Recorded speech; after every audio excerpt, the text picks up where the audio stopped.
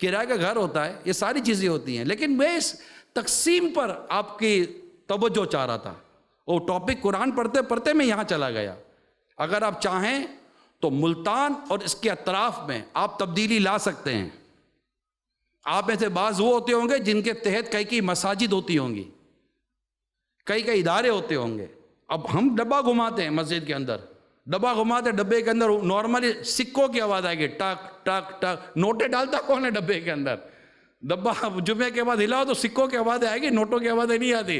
وہ 50 کی نوٹ تو کوئی نکالے گا ہی نہیں بیچارہ. 50 کی نوٹ نکالے گا تو 10 کی نکال لے گا اور 10 ڈال کے دے دے گا. وہ بھی جیب سے نکالے گا تو دیکھے گا پرانی نوٹ کون سی آ جائے، یہ پرانی ہے، یہ اللہ کی راہ میں دے دو. حالانکہ 100 کی نوٹ پرانی ہو گئی نہیں ہو، نئی کی نوٹ 101 روپے کی نہیں ہے، نئی نوٹ بھی 100 روپے کی ہے، پرانی نوٹ بھی 100 روپے کی ہے. لیکن چونکہ چندے میں دینا ہے اللہ کی راہ میں پرانی نوٹ، اور بچے کو عیدی میں دینی ہے نئی نوٹ، کسی سیٹ کو تحفے میں لفافہ دینا ہے نئی نوٹ، اللہ کی راہ میں دینا ہے تو پرانی نوٹ. پان لگا ہوا ہے، کتھا لگا ہوا ہے، چونا لگا ہوا ہے، لائنیں لگی ہوئی ہیں، یہ دے دو مسجد میں اللہ والوں کو، یہ چلا لیں گے. اور بھائی تو وہ دوسرا بھی تو چلا لیتا.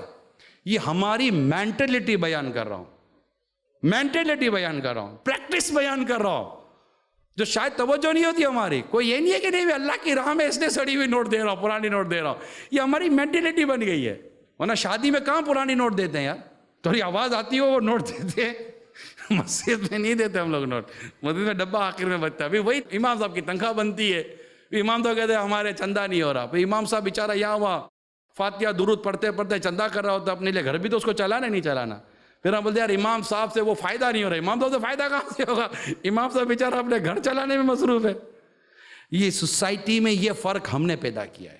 میں آج آپ سب سے، جو ملتان کی اس شہر کی اگر کوئی ایسے لوگ جمع ہیں، میں آپ سب کو نام سے کام سے نہیں جانتا، مجھے صرف اتنا کہا گیا ہے کہ ملتان کے جو ٹاپ بزنس کمیونٹی اس کو جمع کریں گے، مجھے یہ کہا گیا ہے. اور میں اس موقع سے فائدہ اٹھا رہا ہوں. اپنی ذات کے لیے آپ سے سوال نہیں کر رہا، میں اپنی ذات کے لیے آپ کو موٹیویٹ نہیں کر رہا، میں آپ کے دین کے لیے، آپ کے مذہب کے لیے، آپ کے اسلام کے لیے، اور آپ کے اور میرے علاقے کی مسجد میں اس کے امام کے لیے میں آپ کو موٹیویٹ کر رہا ہوں کہ اس طبقے کو خوشحال کریں گے. یہ طبقہ انشاءاللہ ہمیں، ہماری نسلوں کو کہیں کا کہیں لے کے چلا جائے گا. اگر یہی طبقہ ہمارا دبلا کچلا ہوگا، مجھے کہنے میں کیوں، اس لیے کہ مجھے کوئی تنخواہ نہیں لینی ہوتی. الحمدللہ میں کوئی دعوت صاحب مجھے تنخواہ نہیں لیتا، میری کوئی سیلری نہیں. اللہ کا شکر ہے، اللہ تعالیٰ نے نوازا، اللہ نے بہت دیا ہے. تو مجھے تھوڑا کہنے میں یوں ہے کہ آپ کو وسوسہ نہیں آئے گا، لگتا ہے اپنی لائن کلیئر کر رہا ہے. میری کوئی لائن وائن نہیں ہے کہ میں کلیئر کروں گا، میری لائن کلیئر ہے الحمدللہ. میں نے غوث پاک کے ہاتھ پر ہاتھ دے دیا، میری لائن کلیئر ہے انشاءاللہ. غوث پاک کا غلام ہو، غوث پاک جنت میں لے جائیں گے انشاءاللہ پیارے حبیب کے صدقے میں. مگر میں آپ کے جو کہنا چاہ رہا ہوں وہ کہ وہ اسلامی میں کھڑے گئے تھے ہم کیسے امام بنے، ہمارے لیے تو یہ ہے. تو میں نے یہ کہا یار میں اس میں کیا کر سکتا ہوں، مگر اس کی بات دماغ میں بیٹھ گئی. میں اس ایک شخص کی بات جو کہ درس نظامی پورا کر رہا ہے، میں نے اس کو امام بننے کا کہا، مگر اس نے میرے سامنے ایک سوال کھڑا کر دیا کہ میری سیلری کیا ہوگی یہ بتا دیں. تو کیا ہم اپنے مسلم سوسائٹی میں، کیا ہم اپنے اماموں کی سیلری اچھی نہیں کر سکتے؟ اس پر آپ غور کر لیجئے اور اس پر آپ آپس میں ڈسکشن کر لیجئے. اللہ آپ کو ہمت دے، توفیق دے. اگر امام اچھا ہے، امامت کا اہل ہونا چاہیے، اور اس کا فیصلہ بھی ہم نہیں کر سکتے. نارملی کمیٹی سنتی جی امام صاحب ذرا نماز سنائیے. اب بیچارے کمیٹی والے کو قرآن پڑھنے نہیں آتا، امام صاحب کی قرات سنتا ہے اور بولتا ہے ٹھیک ہے عقیدہ، نظریہ، یا رسول اللہ کہتا ہو 11ویں منائے گا، 12ویں منائے گا، معراج منائے گا، 15 شعبان منائے گا آپ کی مسجد میں، آپ کی نسلوں کو سنوار دے گا. اچھا امام ہے یا نہیں ہے؟ خود ہمارے امیر سنت فرماتے ہیں کہ میں نے جس علاقے میں میں نے ہوش سنبھالا تو ہماری مسجد سے درود و سلام کی آوازیں آتی تھی. جمعے کے بعد صلاۃ و سلام ہوتا تھا، میں امام صاحب کو یہ دیکھتا تھا، امام صاحب کو وہ دیکھتا. آج آپ کے سامنے ہوں. امیر سنت اپنے بارے میں فرماتے ہیں کہ امیر سنت کی بھی بنیادی جو ذہن میں جو چیزیں تھیں وہ مسجد سے تھی. اگر آج ہماری مسجد میں ایسا امام ہوگا کہ جو یا رسول اللہ کہتا ہوگا، درود و سلام پڑھتا ہوگا، غوث پاک کی نیاز کرتا ہوگا، 11ویں 12ویں مناتا ہوگا، 27ویں مناتا ہوگا، مسجد آباد رہے گی. ختم و درود ہوتا ہوگا، 40واں ہوگا، تیجا ہوگا، درود و سلام ہوگا. ہماری مسجد آباد ہے، ہمارے علاقے میں رونق رہے گی. اللہ اور اس کے رسول کا نام گونجتا رہے گا ہمارے علاقے کے اندر. مدینہ مدینہ ہو جائے گا. تو 2 چیزیں آپ کے سامنے میں نے رکھی ہیں. ایک نمبر 1 کہ آپ آج یہ نیت کریں کہ میں نے خود کو قرآن دیکھ کر پڑھنے والا کم از کم بنانا ہے، کہ میں نے اپنے آپ کو اس پوزیشن میں لانا ہے کہ میں قرآن دیکھ کر پڑھوں. ورنہ بزی تو بیزی. اللہ فرماتا ہے نا الہاکم التکاثر حتی زرتم المقابر. تمہیں غافل رکھا مال کی زیادہ طلبی نے حتیٰ کہ تم نے قبروں کا منہ دیکھ لیا. بہت کتنا کرسٹل کلیئر ارشاد ہے. الہاکم التکاثر حتی زرتم المقابر. تمہیں غافل رکھا مال کی زیادہ طلبی نے. زیادہ مال اور کماؤ اور کماؤ. اس کی تفسیر میں لکھا ہے یعنی تمہیں کیا غافل رکھا؟ اللہ کی اطاعت و فرما برداری سے تمہیں غافل رکھا کہ تم اللہ کی عبادت کی طرف نہیں گئے, اس کی فرما برداری کی طرف نہیں گئے, اس کو راضی کرنے کی طرف نہیں گئے, صرف مال کمانے میں لگے رہے. حتی زرتم المقابر, حتیٰ کہ تم نے قبروں کا منہ دیکھ لیا. ہم سب مریں گے مگر ایسا کام کر کے پیارے اسلامی بھائیو آپ جائیں کہ آپ کے جانے کے بعد کوئی یہ نہ کہے کہ بزنس مین چلا گیا, کوئی یہ کہے کہ یار یہ دین کا خادم چلا گیا, یہ قرآن کا خادم چلا گیا, یہ مسجد کا خادم چلا گیا, یہ اسلام و دین کا خادم گیا ہے قبر کے اندر. ہمیں لوگ تاجر کے طور پر یاد نہ کریں, بزنس مین کے طور پر یاد نہ کریں. ہمیں اس طرح یاد کیا جائے کہ یہ وہ آدمی تھا کہ جس کی وجہ سے اتنی مسجدیں بنی. ہم جانتے ہیں ایسے لوگوں کو جو دنیا سے چلے گئے, ہمیں بتا کہ انہوں نے کتنی مسجدیں بنائی ہیں, انہوں نے کتنے حافظ بنائے, کتنے علماء بنائے, کتنی غریبوں کی مدد کی ہے. کوئی بھی اچھا سائن آپ کے نام کے ساتھ لگائے گئے, اس کے لیے نہیں کہ آپ کی تعریف ہوگی, اس کے لیے نہیں کہ لوگ واہ واہ کریں گے, اس لیے نہیں کہ لوگ آپ کے نام پر بینر لگائیں گے لگائیں گے, نہیں. کام وہ کریں کہ اللہ جانے اور آپ جانو. مشہور یہی ہے, آپ نے بھی سنا ہوگا کہ سیدھے ہاتھ سے تو الٹے ہاتھ کو بھی پتہ نہ چلے, اور واقعی الٹے ہاتھ کو پتہ نہیں چلتا, باقی سارے شہر کو پتہ ہوتا ہے. الٹے ہاتھ کو نہیں پتہ چلنا چاہیے, شہر کو پتہ چلنا چاہیے, کمیونٹی کو پتہ چلنا چاہیے کہ میں نے کیا کیا ہے. میری ریکویسٹ ہے آپ سے, جب بھی اللہ اور اس کے رسول کے دین کے لیے کوئی کام کریں, عبادت کے لیے کوئی کام کریں, مہربانی کر کے چھپا کر کریں. اور اگر بتانا ہے تو پھر نیت درست کر لے کہ میں اس لیے بتا رہا ہوں تاکہ لوگ دیں. مثال کے طور پر آپ کے علاقے کی ایک اچھی سی مسجد ہے, عاشقان رسول آپ کو کہتے ہیں, آپ نے کہا ٹھیک ہے کارپیٹ میری طرف سے, تو آپ کوشش یہ کریں کہ یہ آپ کا نام نہ آئے, یہ لائٹ میری طرف سے, یہ ساؤنڈ میری طرف سے, یہ ماربل میری, آپ کوشش کریں آپ کا نام نہ آئے. اور اگر نام لانا ہے تو بھی نیت درست کریں کہ میں نام دے رہا ہوں کہ یار ماربل میں نے لگا دیا, کارپیٹ آپ بچھا دینا. تو یہاں آپ کی نیت دوسرے کو نیکی کے کام میں ابھارنے کی ہے, نہ کہ اپنی واہ واہ کرانے کی. یار میں نے اس پہ 5 لاکھ روپے دیے, آپ بھی 5 لاکھ روپے ڈال دو, تو یہ آپ کہیں گے تو ہو سکتا ہے وہ 5 لاکھ روپے دے دے. یہ نیت بنتی ہے تو کہیں, اگر یہ نیت نہیں بنتی نا تو میری درخواست یہ ہے مٹھی بند کر کے کام کریں, چھپا کر کام کریں, پتہ ہی نہ چلے کہ آپ نے کوئی کام کیا اور کار خیر میں کام کیا. کیونکہ جس کے لیے کیا ہے نا, اگر وہ رب ہی کے لیے کیا ہے تو اللہ دیکھ رہا ہے, وہ سمیع ہے, وہ بصیر ہے. جب اجر اس سے لینا ہے تو بندے کو بتا کر کیا کرنا ہے, بندے نے خالی واہ ہی کرنی ہے, واہ. وہ تو واہ کر دی, ثواب تو چلا گیا, اس کا کیا کرے.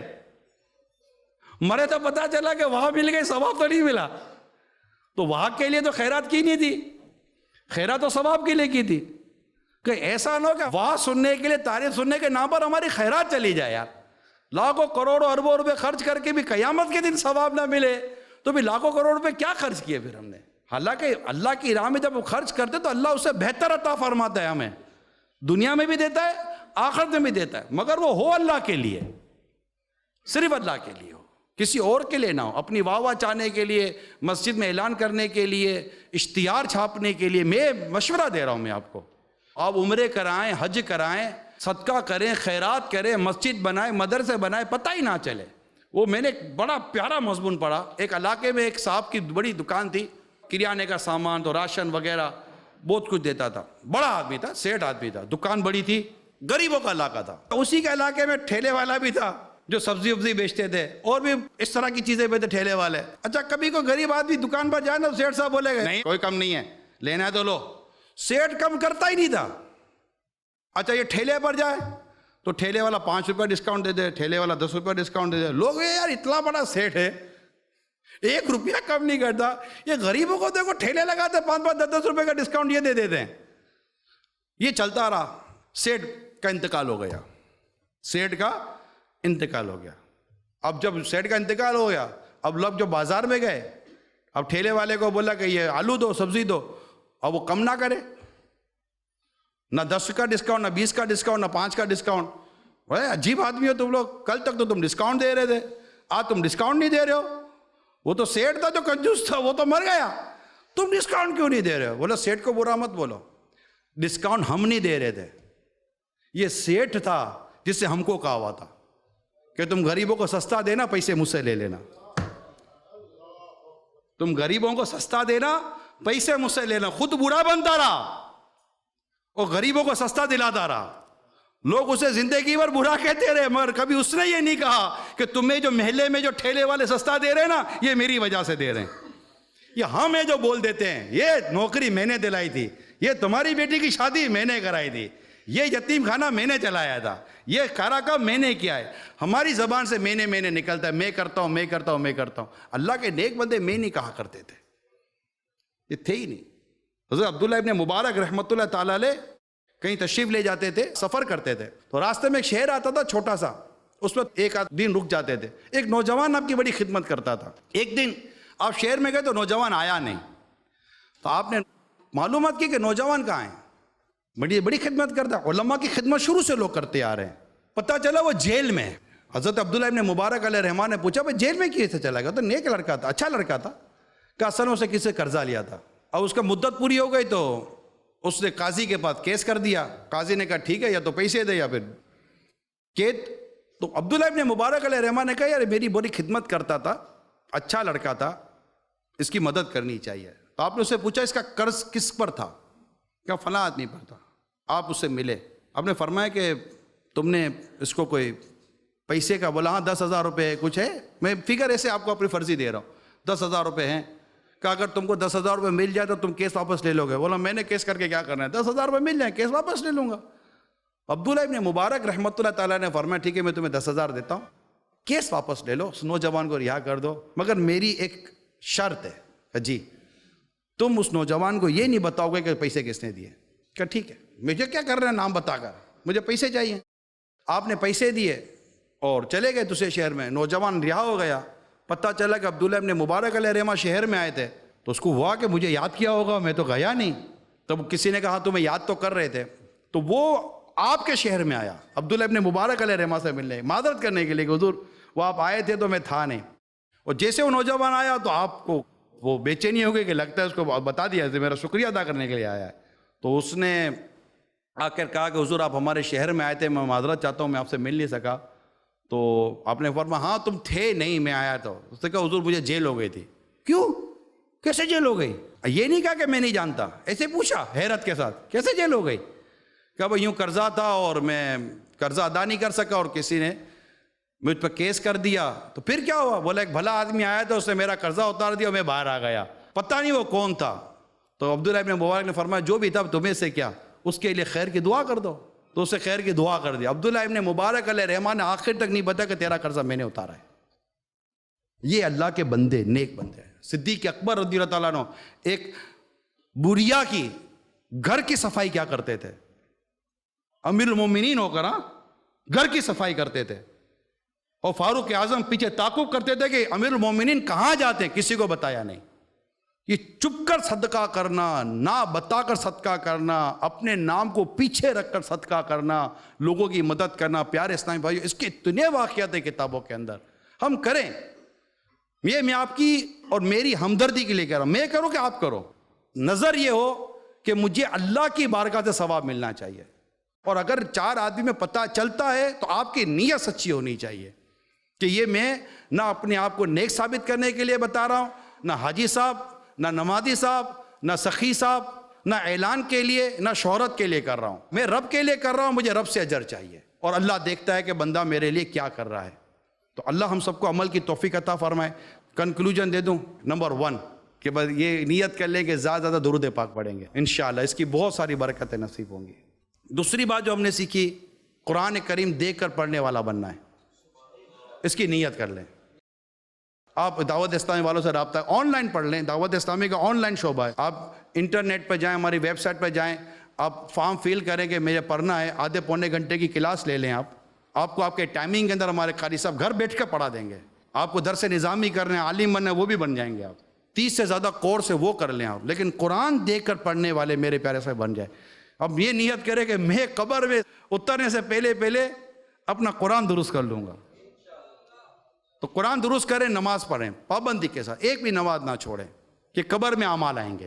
تیسری چیز جو میں نے آپ کے سامنے رکھی, کیونکہ الحمدللہ ہم مسلم سوسائٹی سے بلونگ کرتے ہیں, ہماری اپنی رسپانسبلٹیز ہیں کہ ہم اپنے یہاں کی جو ریلیجیس جو سیلیبریٹیز ہیں, آپ یقین مانیں ہمارے علاقے کی سب سے بڑی سیلیبریٹی ہمارے مسجد کا امام ہے. 22 گریڈ کا افسر بھی یار اسی کے پیچھے نماز پڑھتا ہے. 22 گریڈ کے افسر کا کوئی ہاتھ نہیں چومتا, ہاتھ امام کے چومے جاتے ہیں.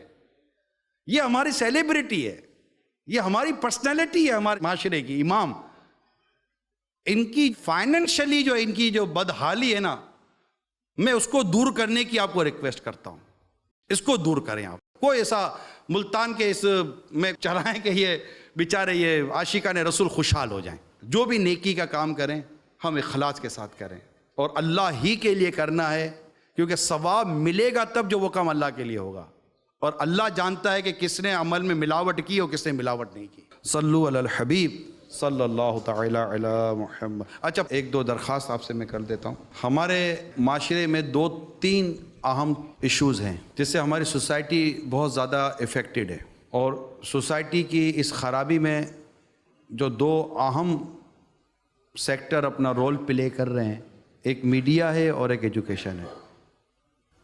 میڈیا اپنے اندر مطلب ایک چیز ہے جیسے چاقو ہے, چھری ہے. چھری کچھ بھی نہیں ہے, اس کے استعمال کی بات ہے. بندہ کاٹو تو غلط ہے, پھل کاٹو تو صحیح ہے. میڈیا اپنا جو کردار ادا کر رہا ہے اس وقت, کئیوں کے گھروں میں ٹی وی چلتا ہے, اور ٹی وی پر جو کچھ چل رہا ہے وہ بھی شاید آپ مجھ سے زیادہ بہتر جانتے ہوں گے.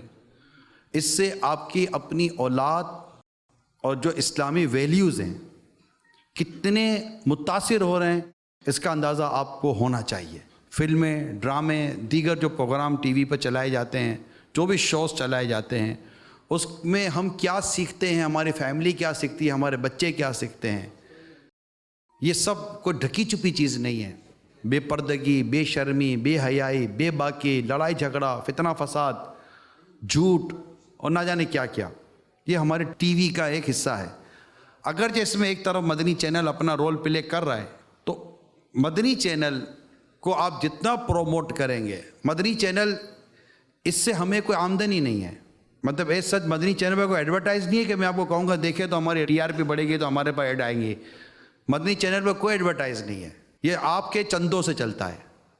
آپ جو دعوت اسلامی کو مدنی عطیہ ڈونیشن چندہ دیتے ہیں, مدنی چینل اس سے چلتا ہے. اور ہم نے مدنی چینل کو پر نہ میوزک کبھی لائیں نہ لائیں گے, نہ وہاں کبھی آپ نے بے پردہ عورتیں دیکھی ہوں گی, نہ انشاءاللہ کبھی دیکھیں گے. اور ایڈورٹائز ہم دیتے ہی نہیں ہیں, سیدھا سیدھا قرآن و حدیث کی باتیں ہیں, مدینہ مدینہ کرتے ہیں, مدینہ مدینہ دکھاتے ہیں. ٹھیک ہے, ایک جس کو کہتے ہیں نا پیورلی اسلامک فیملی چینل ہے, جو آپ بیٹھ کر دیکھیں تو آپ کے بے نمازیوں کو وہ نمازی بناتا ہے. اور یہ وہ چینل ہے جس سے دیکھ کر غیر مسلم مسلمان ہوتے ہیں. اس کے کوئی 1-2 نہیں ہے, کئی ایویڈنس ہے ہمارے پاس. ان شارٹ یہ ہماری طاقت نہیں کہ ہم اس میڈیا کو کچھ ہم کیا کر سکتے ہیں, ہمیں نیکی کی دعوت دینی ہے. اگر ہمارے گھروں میں صرف مدنی چینل چلا تو ہم بہت ساری خرابیوں سے بچیں گے. میں آپ کے گھر میں نہیں ہوں, مگر آپ کی فیملی چونکہ مسلمان فیملی ہے, تو ایک مسلمان کی امتیازی شان یہ ہے جو اپنے لیے پسند کرتا ہے اپنے بھائی کے لیے وہی پسند کرتا ہے. تو ہم ایک مسلمان ایک کمیونٹی ہیں.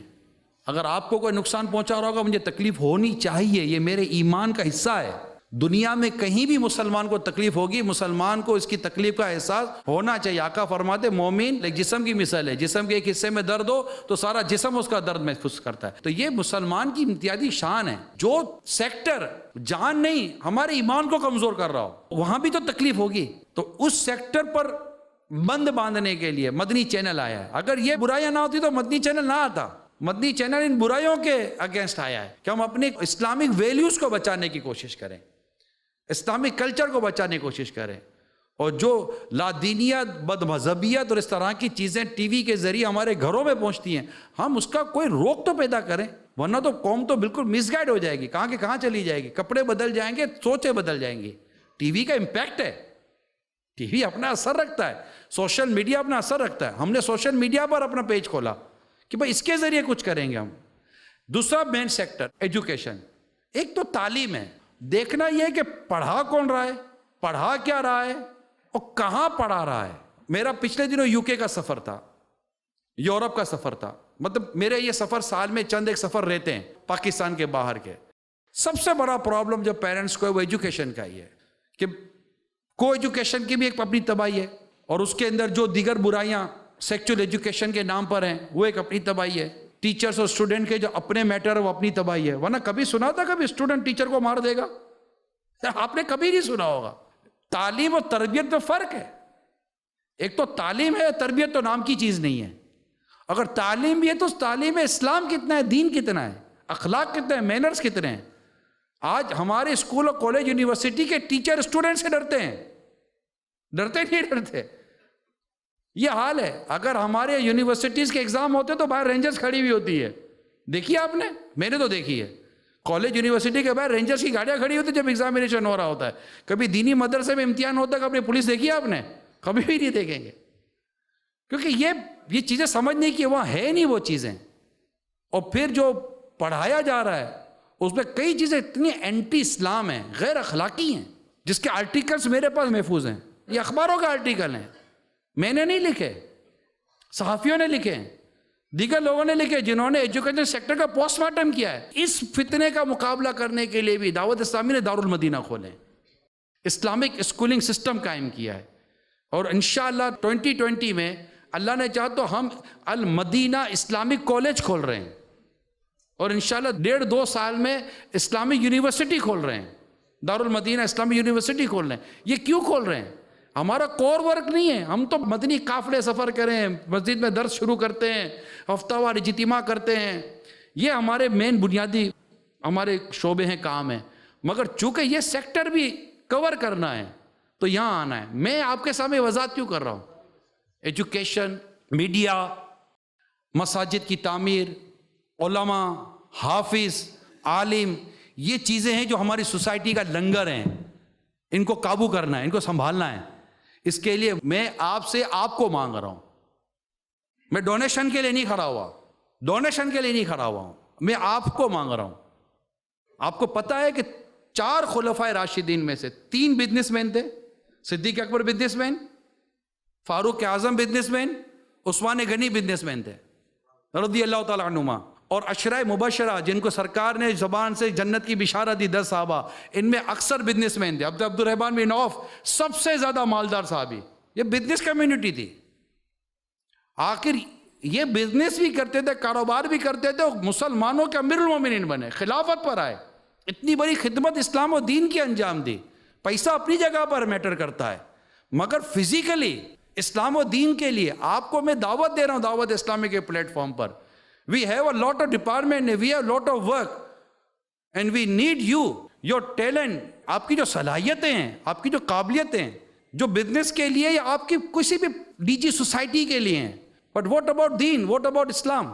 آپ خود سے سوال کریں کہ میں پورا دن گزر گیا, چلو آج تو آپ اجتماع میں آ گئے, آپ کل کے دن میں چلے جائیں, پرسوں کے دن میں چلے جائیں, آنے والے دنوں میں چلے جائیں. میں پورا دن گزر گیا, میں نے اسلام کے لیے کیا کیا, اپنے دین کے لیے کیا کیا, اپنے مذہب کے لیے کیا کیا, رسول پاک صلی اللہ علیہ وسلم کی سنت کے لیے میں نے کیا کام کیا ہے. جس دین کے لیے اللہ کے رسول اور پیارے صحابہ کرام نے مشقتیں تکلیف اٹھائی, میں نے اس دین کے لیے کیا کیا. یہ کوسچن ریس کر کے جا رہا ہوں میں آپ کے سامنے, اور آپ کو انویٹیشن دے رہا ہوں, دعوت دے رہا ہوں. دعوت مجھے دی گئی ہے یہاں آنے کی. میں شکریہ ادا کرتا ہوں میرے میزبان کا, جنہوں نے یہاں پر باقاعدہ یہ ارینج کیا. یہ بہت خوشی کی بات ہے. اللہ تعالیٰ ان کو اجر عطا فرمائے. آپ سب کو, ہم سب کو جب ان کا شکریہ ادا کریں کہ جو اللہ کے بندوں کا شکر ادا نہیں کرتا وہ اللہ کا بھی شکر ادا نہیں کرتا. میں تو آپ کے سامنے ان کا شکریہ ادا کرتا ہوں کہ اللہ ان کو اجر عطا فرمائے, اور اس کا ثواب اور اس کی برکتیں ان کے پورے خاندان پر نازل کرے, اور ان کے خاندان کا بچہ بچہ عاشق رسول ہو. اللہ کرم کرے, سب ایمان سلامت لے کر دنیا سے جائیں. ہم دعائی دے سکتے ہیں اور کیا دیں گے, مگر میں آپ کو آپ ہی کے دین, ہمارے دین کے لیے آپ کو میں دعوت دے رہا ہوں.